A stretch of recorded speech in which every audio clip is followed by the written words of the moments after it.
Doctor, let's start with the glutathione. Can you talk about what that is and why it's so important? We hear a lot about that. Well, glutathione is the master antioxidant, the master detoxifier in the body. It was actually discovered in 1888, 1888, over 100 years ago.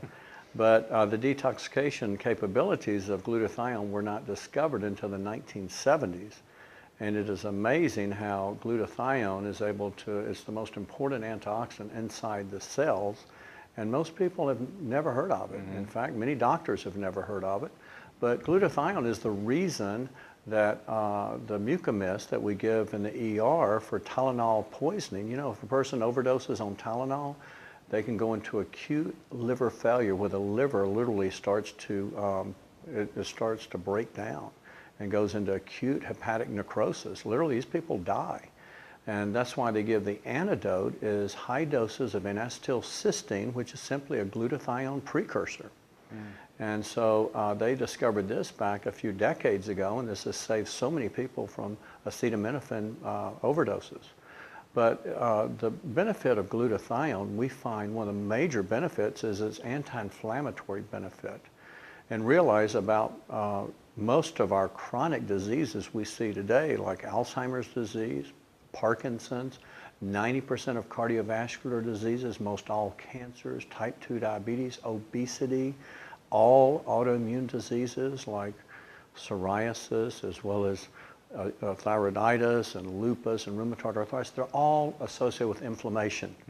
Now, we have a master antioxidant that can literally recycle most every other antioxidant, including itself.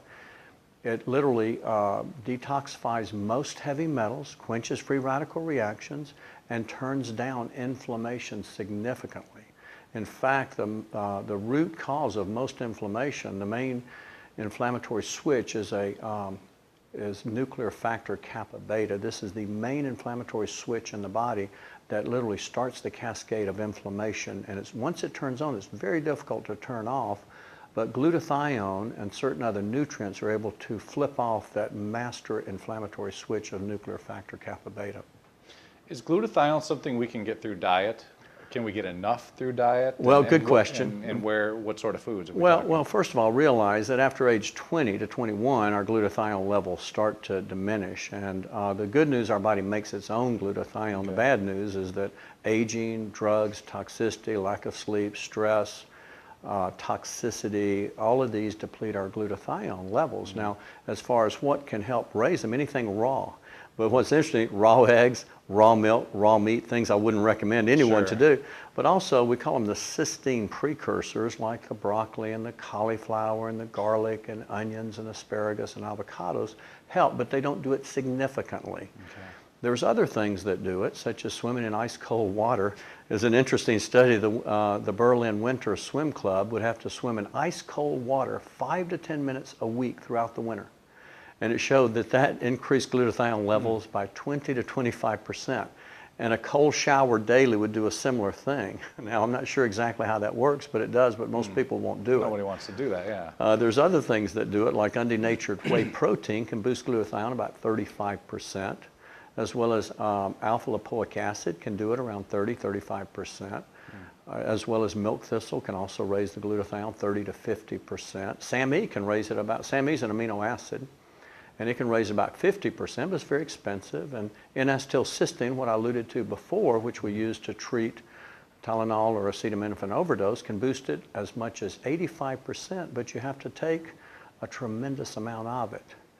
And a friend of mine developed a compound, Dr. Herb Nagasawa is a world-renowned glutathione researcher, has been researching glutathione over 25 years.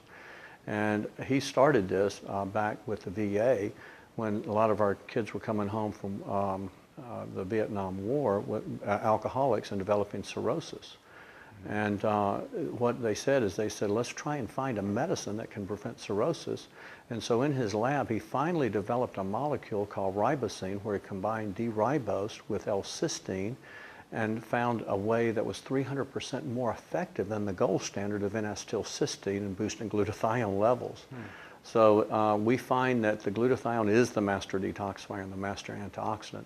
And so with his research, we've been able to really help boost the glutathione levels and in turn help with detoxification, help immensely with diminishing inflammation. And one of the most amazing things was a centenarian study that was done. This study actually measured the glutathione levels in young people, 25 to 35, and middle-aged people. Now, the middle-aged people, they said 55 to 65. I was thinking, that's kind of strange, middle-aged 55 to 65, unless you live to be 120, Yeah. you know. And the third group were centenarians.